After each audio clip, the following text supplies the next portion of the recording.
Gloria al Señor. Abra su Biblia, Mateo capítulo 24, versículo 6. Mateo capítulo 24, versículo 6. Fe en tiempos difíciles. Fe en tiempos difíciles. Yo no sé si usted se había enterado, había una noticia en TikTok que había estado circulando bien fuerte desde inicios del mes y decían que el día de ayer se terminaba el mundo. Había un montón, y es cierto, había gente afligida. Y hablaban de por qué pensaban de que iba a empezar una guerra con armas nucleares y que no sé qué, y que las naciones iban a empezar la guerra el sábado 24 y que el mundo se iba a acabar. Incluso circulaban unos videos donde decían la gente va a recordarse antes y después del 24 de septiembre porque el mundo se va a acabar, esto se va a terminar, ya estuvo. Y pasó el 24 y estamos aquí. Y el mundo no se acabó. ¿Por qué es importante hablar esto? Porque las personas cada cierto tiempo inventamos de que el mundo se va a acabar, de que ya van a explotar no sé qué y que un montón de cosas, pero la palabra de Dios demuestra algo, que la última palabra la tiene Dios y nadie más. Por eso es importante mantener la fe en los tiempos difíciles. Y vamos a ver a la luz de las Escrituras, tomando uno de los pasajes bíblicos más difíciles de interpretar, porque ha sido tomado para sacar de contexto un montón de cosas y hablar de un montón de cosas. Vamos a ver qué dice verdaderamente Dios acerca de los tiempos del fin. ¿Qué dice el Señor? ¿Cómo debe mantenerse nuestra fe en tiempos difíciles, en los tiempos tan angustiantes en los que estamos viviendo? Y vamos a ver qué revelan las Escrituras. Mateo 24, versículo número 6. ¿Lo tiene, iglesia? Leemos la palabra en el nombre del Señor. Y dice la Biblia: y oiréis de guerras y rumores. Mirad que no os turbéis, porque es necesario que todo esto acontezca, pero aún no es el fin. Porque se levantará nación contra nación y reino contra reino. Habrá pestes y hambres y terremotos en diferentes lugares. Buen Dios y Padre que estás en los cielos, háblanos al corazón y ayúdanos a mantener una fe en tiempos difíciles. Señor, gracias por esta oportunidad de estar en tu iglesia y gracias, Señor, por hablar siempre a nuestro corazón. En Cristo Jesús, nuestro Salvador. Amén y amén. Puede tomar su asiento, iglesia. Fe en tiempos difíciles. Mire, he estado escuchando a muchos predicadores que están tratando de desvirtuar el concepto de la escatología bíblica. He escuchado a muchos predicadores muy famosos, por cierto, y de renombre mundial, hablar que no es necesario estudiar la palabra de Dios en el tema de la escatología, porque la escatología es fría y alejado del amor de Dios, y que la escatología solo sirve para afligir a la gente. Y hablan de esa forma, desvirtuando una de las principales doctrinas de la Biblia. Hermanos y hermanas que estamos en la iglesia, la escatología bíblica es la doctrina de los tiempos finales. Amén. Cuando hablamos de la palabra escatología, es una palabra compuesta por dos palabras griegas, escatos y logos, y quiere decir tiempos del fin o doctrina de los eventos finales. Ahora, la escatología no es para asustar a las personas. Dios diseñó los eventos del porvenir y nos habla de los eventos del porvenir con un propósito. ¿Cuál es ese propósito? Que estemos seguros en los tiempos difíciles. ¿Por qué? Porque usted sabe que Dios ha dicho qué es lo que va a pasar. A pesar de todas las cosas que están pasando, Dios sigue teniendo el control. La fe en los tiempos difíciles viene por medio del conocimiento de los eventos del porvenir. Estamos leyendo Mateo 24, que es uno de los pasajes más reveladores de la Biblia. Vemos que Jesús describe en el capítulo 24 de Mateo todo lo que va a acontecer en el futuro. Todo está descrito en Mateo 24.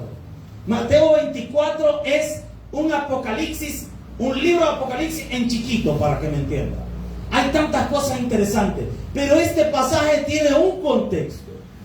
Y hay que entender qué es lo que estaba ocurriendo en el momento que Jesús dice estas palabras para entender cuál es el mensaje de Jesús en medio de esta escritura.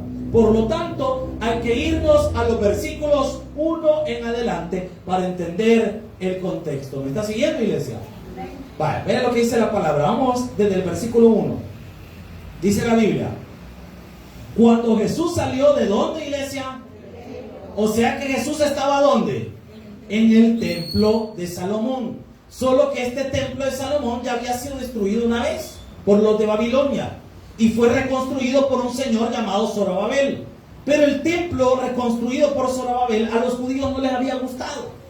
De hecho, lo consideraban indigno de la presencia de Dios, porque no tenía la grandeza del templo de Salomón, porque solo se habían hecho unas cuantas reconstrucciones por los recursos financieros que Zorobabel tenía. Pasaron los años y llegó el Imperio Romano y tenemos el mandato de un hombre llamado Herodes en Israel, que era un rey puesto por los romanos. Herodes decide congraciarse con el pueblo de Israel porque él no era judío, él era de Idumea, es decir, era de la región de Edom. Al no ser judío y ser el rey de Israel en ese momento, él quería congraciarse con los judíos y decide emprender una tarea que le llevó varios años, y era llevar al templo de Salomón a su máxima gloria.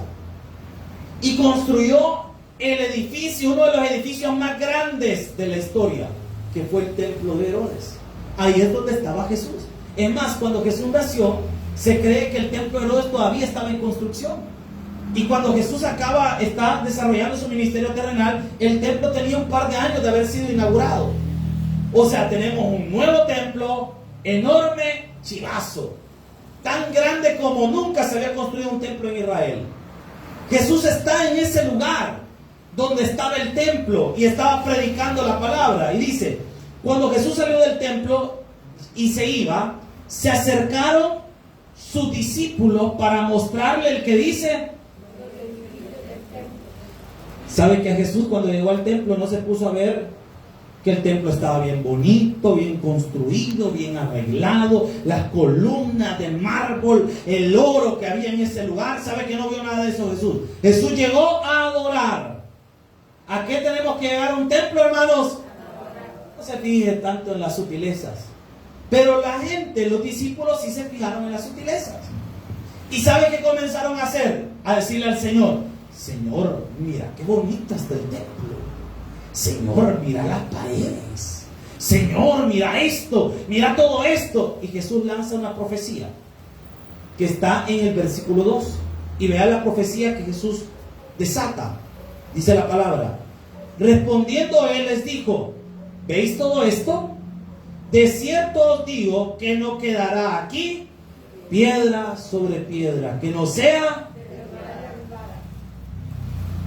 Hermanos, Israel es una nación muy, pero muy arraigada a su templo. Tan arraigada a su templo que han pasado 2022 años y ellos anhelan tener su templo. ¿Puede imaginarse eso? Los romanos cumplieron esta profecía. La cumplieron en el año 70 después de Cristo, porque el futuro emperador llamado Tito Flavio Vespasiano llegó y destruyó Jerusalén. Quemaron el templo y derribaron la edificación del templo. ¿Sabe por qué los romanos hicieron eso? Porque los judíos, un grupo de judíos llamados los celotes, habían matado a muchos soldados romanos. En represalia y en venganza, los romanos llegaron y destruyeron el templo.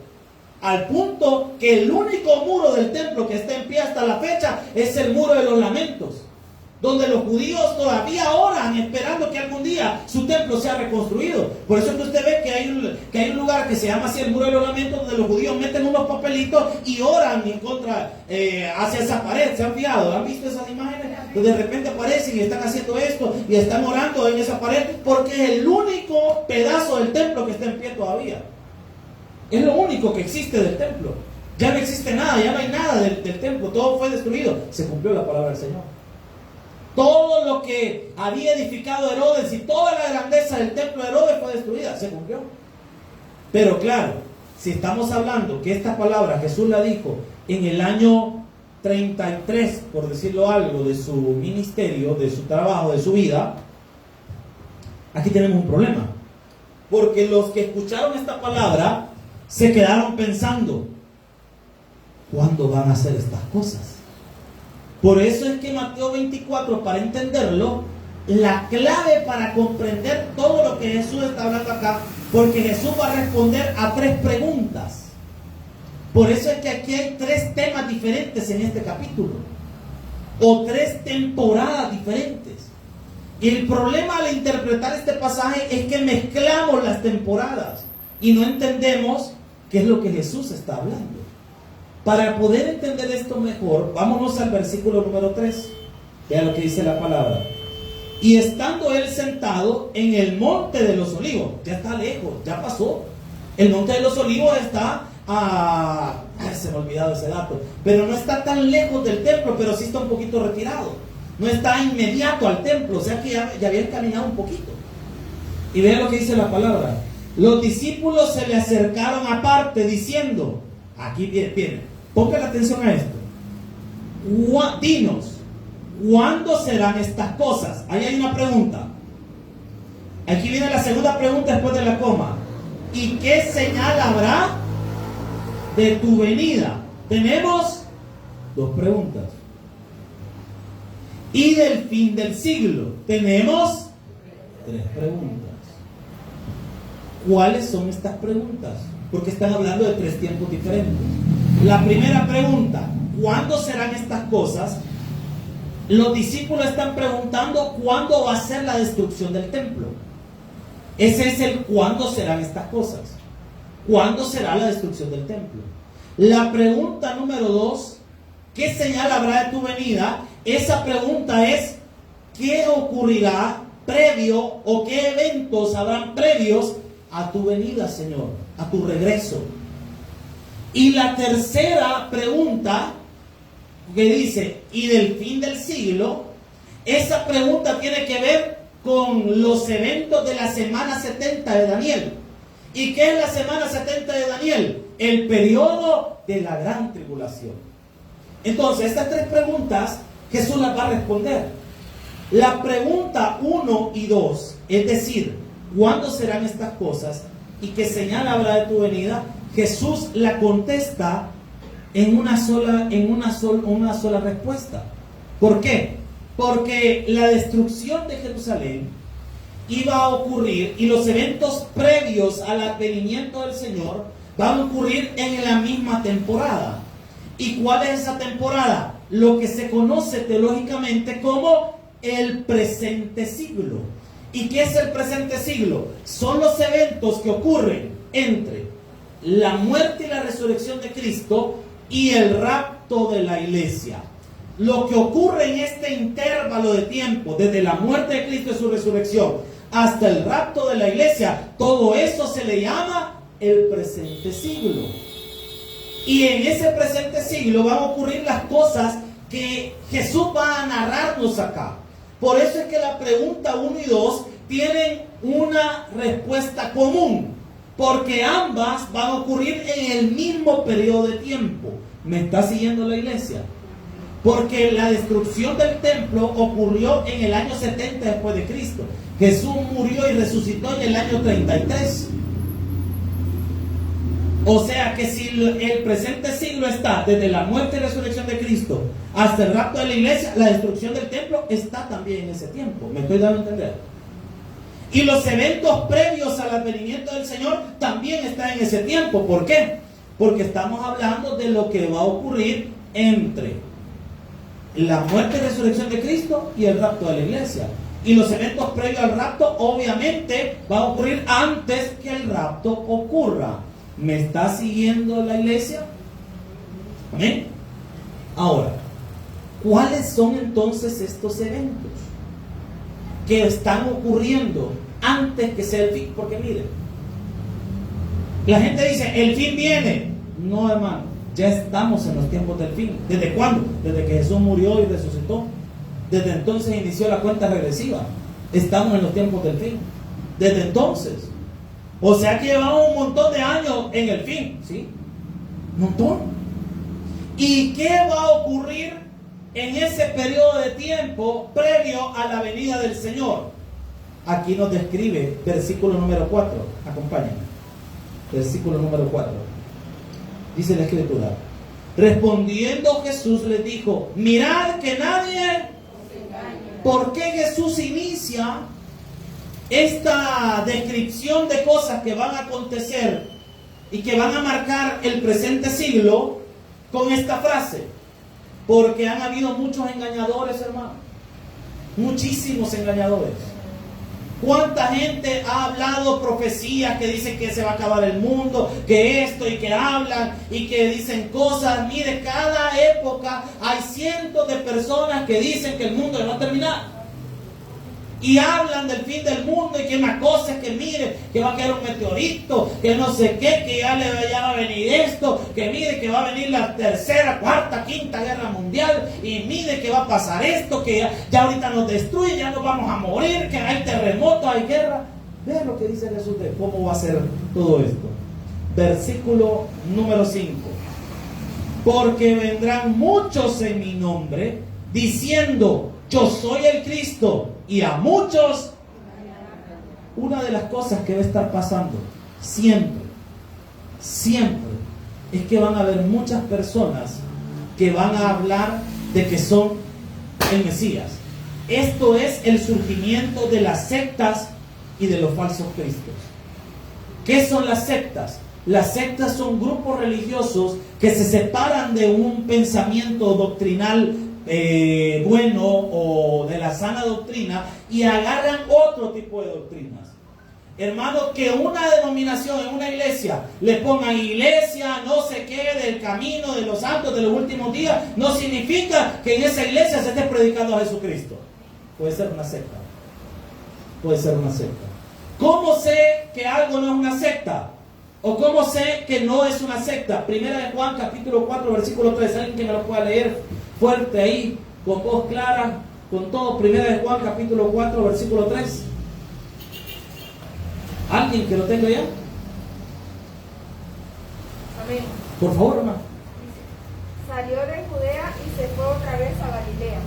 No, primera de Juan. Dele. Pero me llega, tiene buena voz la hermana. Está bueno, hermana. Primera de Juan 4:3. Primera de Juan 4:3. Dele, por favor. Y todo espíritu que no confiesa que Jesucristo ha venido en carne no es de Dios, y este es el espíritu del anticristo, el cual vosotros habéis oído que viene, que ahora ya está en el mundo. Amén, gracias, hermano. ¿Cómo sabemos que en ese lugar o ese grupo de personas es una secta? Niegan la divinidad de Jesucristo. Niegan la divinidad de Jesucristo. Aunque en ese lugar digan, no, es que mire, Jesús fue un gran profeta, fue el Hijo de Dios, pero Él salva. No, permítame, Él no nos salva. Él no es Dios. Todo espíritu, toda persona que niega que Jesucristo es Dios, eso es una secta. Eso es una secta. Si no le dan el lugar de Jesucristo, si no es una iglesia conforme a la Biblia, esa no es iglesia, es una secta. Y eso hay que tener mucho cuidado. Hay falsos cristos, multitud. Hay personas que inician sectas diciendo, es que mire, un ángel me visitó y me reveló que yo tenía que hacer esto. Un ángel me dijo esto. Yo tuve una experiencia religiosa como aquel, ¿verdad? Mire, y cosas así. Pero ¿qué enseña la Biblia? Gálatas capítulo 1, versículo 8. ¿Alguien también hay que me haga el favor de leerlo? Fuerte y claro, Gálatas 1:8. Gálatas 1:8. ¿Alguien que lo tenga? Gálatas 1:8. ¿Alguien? Por favor.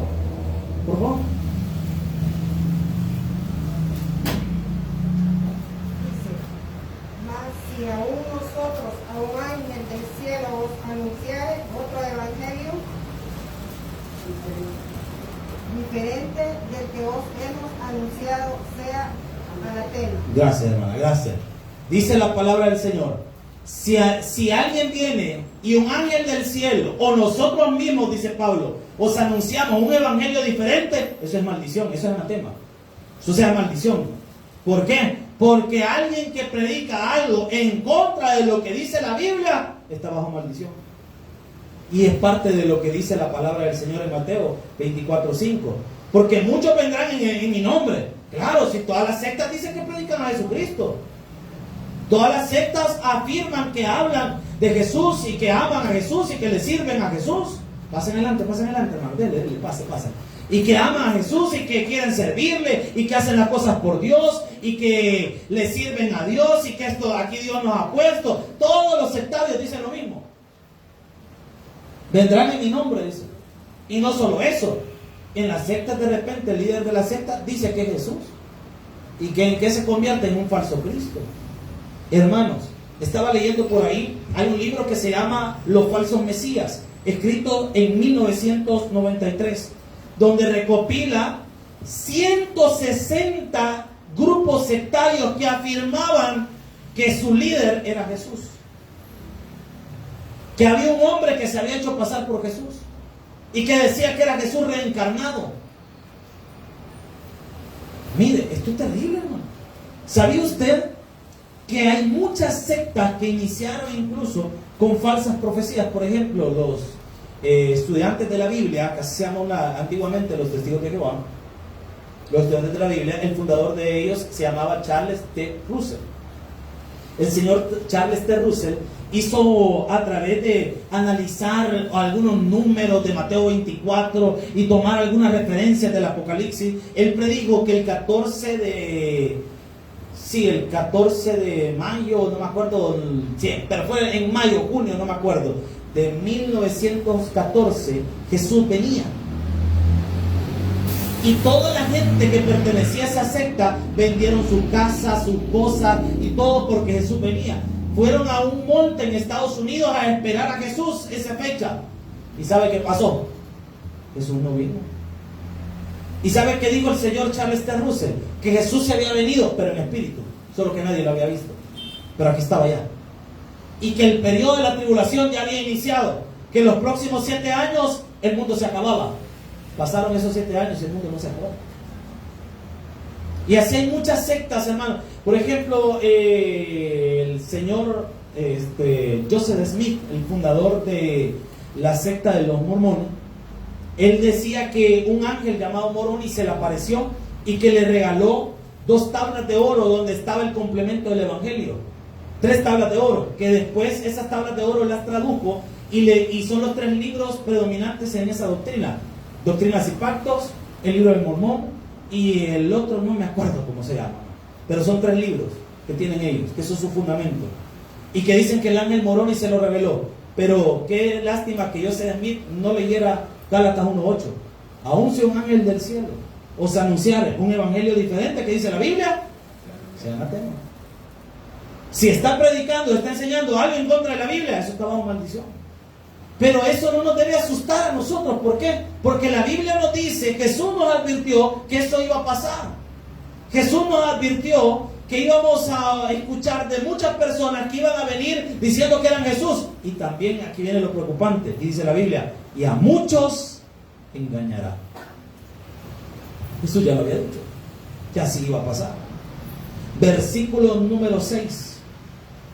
Y oiréis de guerra y de rumores de guerra. Hermano, ¿cuánta gente dice? Es que ya es el fin. ¿Por qué? Porque hay muchas guerras. Es que mire, yo creo que ya va a ser el fin. ¿Por qué? Porque han habido 2 guerras mundiales. Una en la época de 1920 y la siguiente en 1940 y algo, que empezó la Segunda Guerra Mundial. En ese periodo de tiempo se dieron las 2 guerras mundiales, y después cuando llegó la guerra de Vietnam decían que era el fin. Después cuando vino la Guerra Fría, que en realidad no se disparó ninguna bala, simplemente por eso se llama Guerra Fría, porque no pasó nada, pero había una tensión de guerra en el ambiente entre Rusia y Estados Unidos, pero antiguamente Rusia llamada la Unión Soviética, y estaba en esa fricción que supuestamente ya iba a empezar la guerra y no pasó nada. Hoy con esto que ha pasado allá en aquellas partes del mundo, dicen que ya se va a acabar el mundo, que no sé qué, que viene una guerra nuclear, que viene esto, hermano. Aunque exista guerras y dificultades, la Biblia dice que eso iba a pasar y va a seguir pasando, y eso no significa que sea el fin.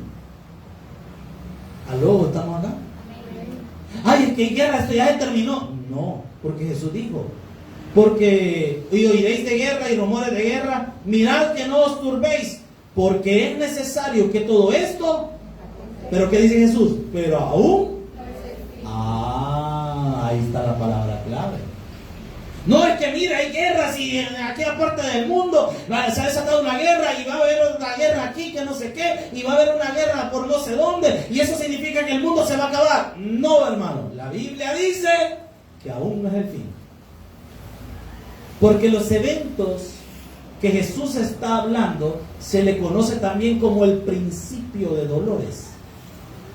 No es el fin, es el principio de dolores.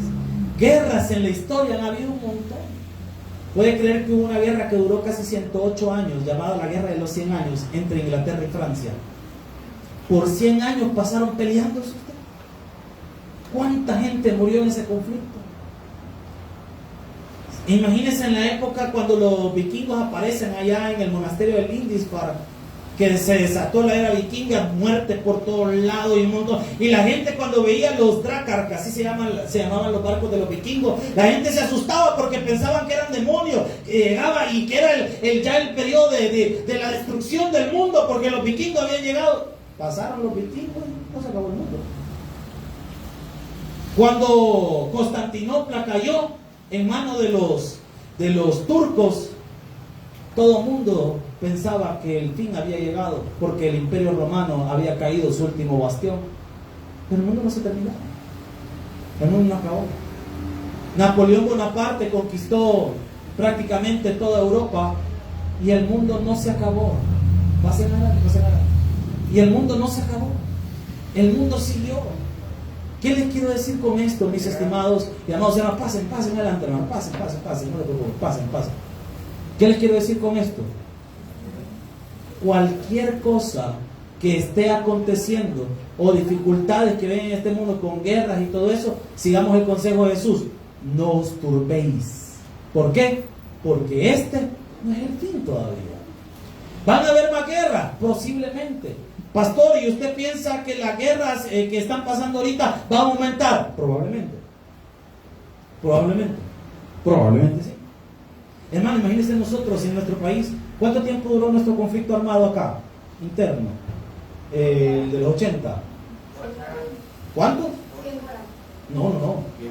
10 años, 12 años. Sí, porque en el 92 se firmaron los acuerdos de paz en Chapultepec, el 16 de enero, de las Cortes Sociales. Pero miren, sí, 12 años. Y le aseguro que mucha gente pensaba que el mundo se iba a acabar por todos estos conflictos y guerras que había en esa época. Y le quiero decir algo, hermano, van a haber más todavía. Pero como Jesús nos dice, no os turbéis, que no le dé miedo. Ay, es que me desatan, que no sé qué. Mire, en TikTok se desató una fiebre por eso, de que iba supuestamente por todas las teorías de la conspiración, que no sé qué, que ya va, el sábado se destruye el mundo, y la gente andaba asustada, y gente ponía sus videos asustados, que ya tenían miedo de lo que iba a pasar el sábado. Allá andamos nosotros en el cujen. Allá nos hubieran agarrado verdaderamente el mundo. Nada pasó, hermano.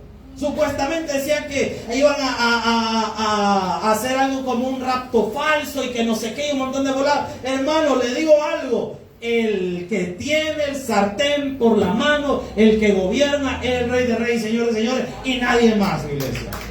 Gloria al Señor. No tengan miedo de estas cosas. Por eso es que es importante la escatología, miren. Porque la escatología nos ayuda a mantener la fe en tiempos difíciles. Porque usted ya sabe qué va a pasar. La Biblia lo dice. Versículo número 7. Dice la palabra: porque se levantará, ¿qué dice la Biblia? Mire, y reino. Yo estuve estudiando un poco acerca del término nación en este versículo. La palabra griega es etnos, que quiere decir tribu o familia. La gente de repente dice: es que el fin está cerca, o ya va a terminar el mundo, porque la gente ha perdido el amor por el prójimo.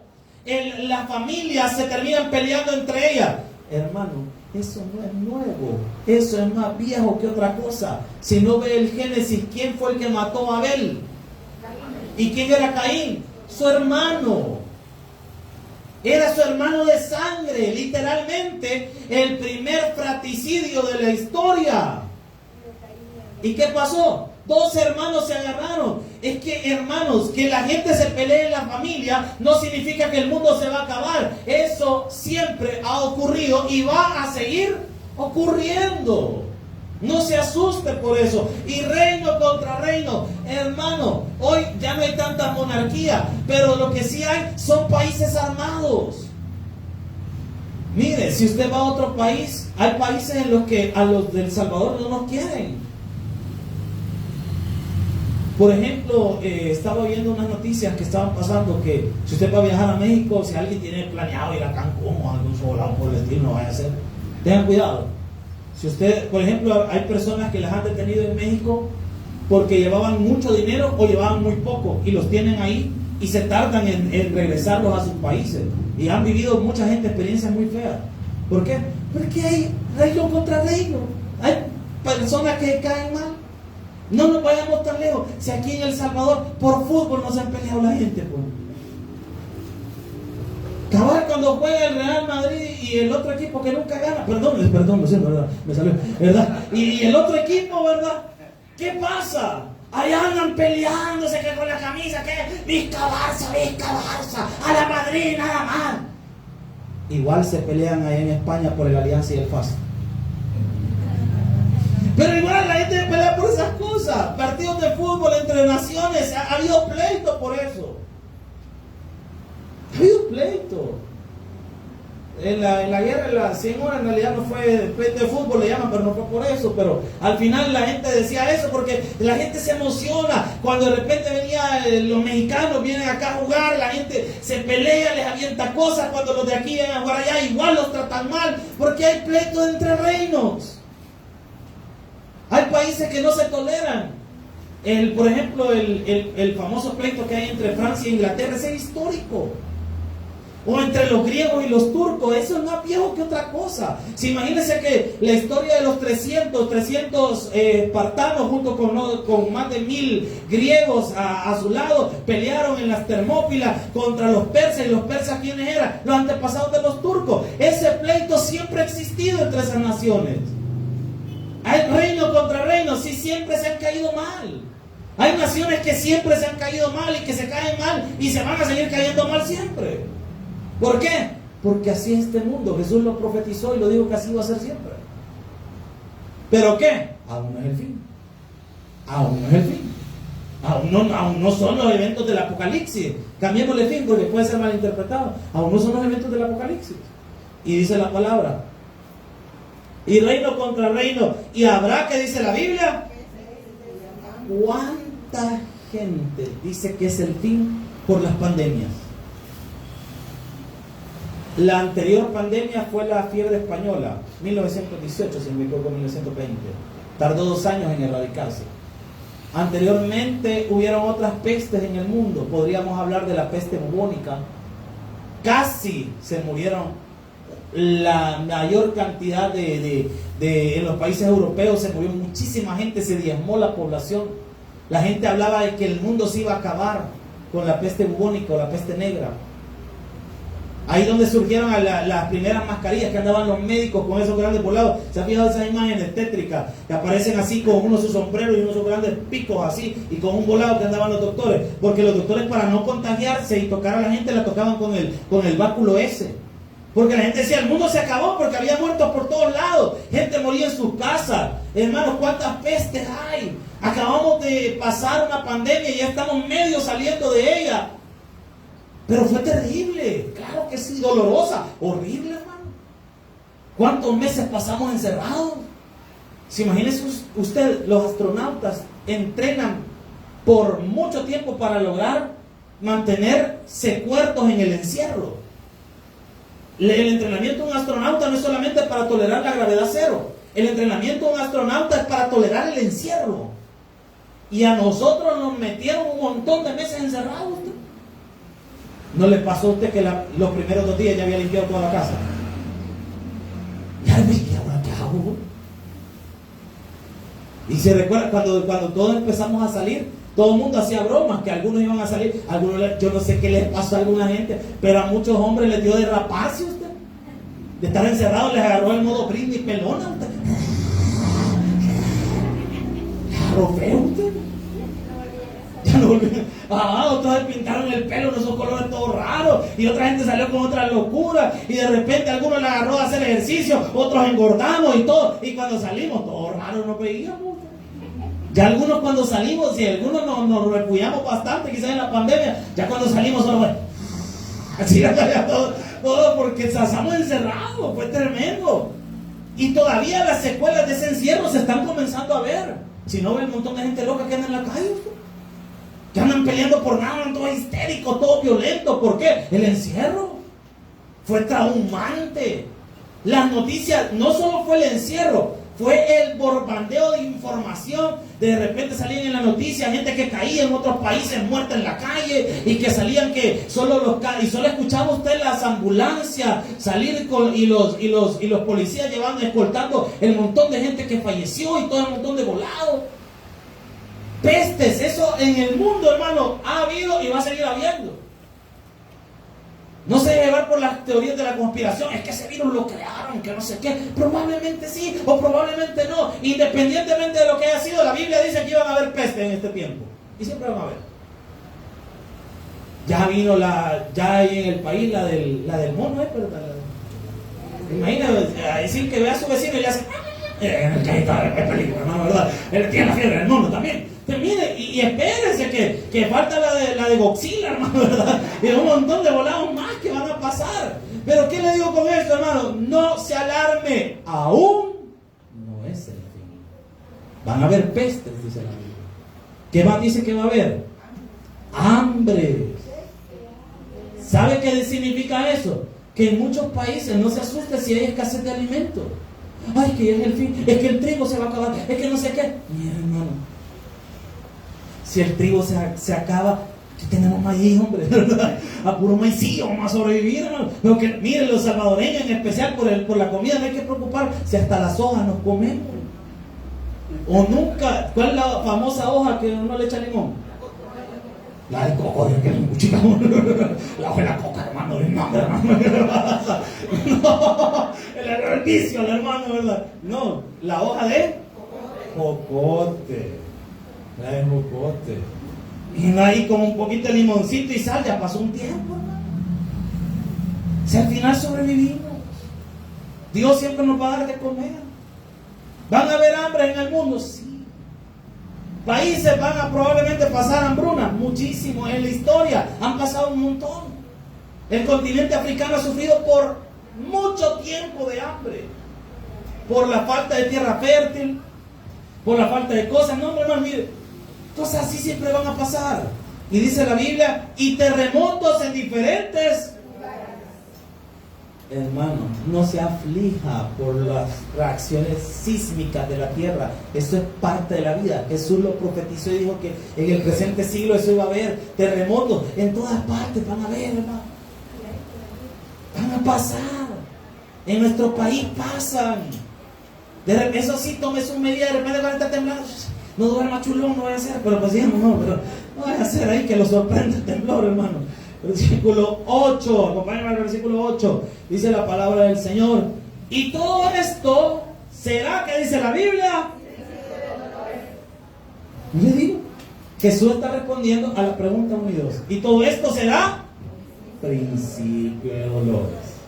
Todavía no es el fin. Estos son los principios de dolores. ¿De dónde saca Jesús esa ilustración del principio de dolores? De la labor de parto. Hermanas, ¿cuántas de las que están acá han tenido bebés? Quiero que alguien que ha tenido un bebé me comente qué se siente los primeros años, los primeros meses antes del parto, ya cuando ya casi está cerca. ¿Alguna hermana que tenga el valor de decirnos qué sintió? Dolores, náuseas. ¿Qué más se siente? Contracciones. ¿Se sienten agüitadas, hermano? Sí, hermano. Sí, hombre, hoy viera. Pero todo eso, ¿qué es? Solo es el principio de los dolores. Porque ya en el parto es otro pisto. Pregunto, ¿el dolor previo al parto se compara al dolor del parto? ¿Cuál es más difícil? El del parto. Ahora se da cuenta por qué Jesús escogió una buena ilustración. Porque el principio de dolores es lo previo a la tribulación. Y el principio de dolores no se compara a la tribulación. Así como los dolores previos al parto no se pueden comparar al parto. ¿Estamos viviendo tiempos difíciles? Sí, pero la tribulación va a ser peor. Del versículo 8 en adelante, Jesús comienza a responder la tercera pregunta. Y esto a nosotros nos llama mucho la atención, porque estamos hablando que en el tiempo ya del periodo tribulacionario van a acontecer muchas cosas muy complicadas y muy difíciles. Por lo tanto, iglesia, yo aconsejo y le digo con todo el corazón, no se aflige en medio de las dificultades que podemos estar pasando ahorita. No vaya a dejar su fe por las dificultades que estemos pasando ahorita. Todo esto es parte. Y vea lo que dice el versículo 8. Entonces os entregarán a tribulación y os matarán y seréis aborrecidos de todas las gentes por causa, y muchos tropezarán entonces y se entregarán unos a otros y unos a otros se aborrecerán, y muchos falsos profetas se levantarán. ¿Y qué dice la Biblia? Mira, hermano, en el periodo de la tribulación probablemente la iglesia vuelva a ser perseguida, aunque en ese momento la iglesia va a ser raptada. Estamos hablando de los creyentes, los que creen en Jesús, los que no creyeron antes del rapto de la iglesia y después del rapto de la iglesia comiencen a creer, van a ser perseguidos. Por eso es que ahorita, hermano, estamos en el tiempo de la gracia, hombre. Ahorita recibir a Cristo, mire, hermano, es lo mejor que le puede pasar en la vida. Pero si usted después se queda y no busca al Señor y se queda en el arrebatamiento de la iglesia y no se va con Cristo y después decide buscar al Señor, ten en cuenta lo que dice acá, van a ser perseguidos. Y dice la palabra del Señor que van a haber muchos falsos profetas. Dice el versículo 12, y por haberse multiplicado la maldad, el amor de muchos, ¿qué dice la palabra? Hombre, si ahorita no es nada, hermano, espérese en la tribulación. Si ahorita usted piensa que la gente es desamorada, espérese en la tribulación. La gente va a ser peor, más tajante, menos amorosa. Hermano, hacia esto va caminando la humanidad. Imagínese qué situación más complicada, ¿no? La gente habla del amor de madre y que es un amor, pero súper fuerte. Imagínense que ese amor está disminuyendo, porque ahora hay madres que son capaces de quitar la vida a sus propios hijos. Hay personas que son capaces de quitar la vida a sus propios hijos. El amor de muchos, que dice la Biblia, se enfriará. Y hay hijos que aborrecen a sus padres. Ya en nuestro tiempo, ahora imagínense en la tribulación. Y ve lo que dice la palabra del Señor. Versículo número 13. Mas el que persevere hasta el fin será salvo. Este versículo que utiliza mucho la gente para hablar que la salvación se pierde y por eso hay que perseverar, no han entendido el contexto de este pasaje. Este pasaje no está hablando de nuestro tiempo, está hablando del periodo de la tribulación. Que una de las muestras de que una persona se va a estar y va a seguir adelante y realmente ha creído en Jesús, va a ser que nunca se va a separar de Él. Porque recuerde que en ese tiempo va a estar lo que es el sello de la bestia. Y aquellos que se sellen por la bestia no podrán ser salvos, porque decidieron seguir a la bestia. Hermanos, por motivos de tiempo, porque quiero tener tiempo para orar, solo cierro esto diciéndoles una cosa. Los tiempos del fin son complicados, pero la fe en los tiempos difíciles es saber que Dios tiene el control de todas las cosas, que no estamos solos y que tenemos un Dios y Rey que nos defiende y cuida. Regalémosle un fuerte aplauso al Señor. Vamos a orar. Bendito Dios que estás en los cielos, te alabamos y te bendecimos. Gracias, Señor, por lo que hoy hemos aprendido. Deseamos orar este día y buscar tu rostro. Pero primero quiero orar por las almas. Si hay alguien que no ha recibido a Jesús, este es tu momento de cambiar tu vida. Abre tu corazón a Jesucristo. Si alguien no ha nacido de nuevo, levante tu mano. Si tú no estás seguro de tu salvación, este es tu momento de recibir a Jesús como Señor y Salvador personal. Si hay alguien esta mañana, si hay alguien de esta hora que quiere recibir a Jesús, que desea recibir a Jesús, puedes cambiar tu futuro hoy recibiéndolo como Señor y Salvador personal. Padre, hoy oro por las personas que están acá y deseo, Señor, alabar tu nombre, y deseo, Padre Celestial, exaltar tu nombre. Señor, lo que necesitamos es tenerte siempre con nosotros. Si tú estás en mi barca, Señor, no sé si podemos buscar esa alabanza. Si tú estás en mi barca, Señor, queremos alabarte esta mañana y aprovechar este tiempo para adorarte y bendecirte, Señor.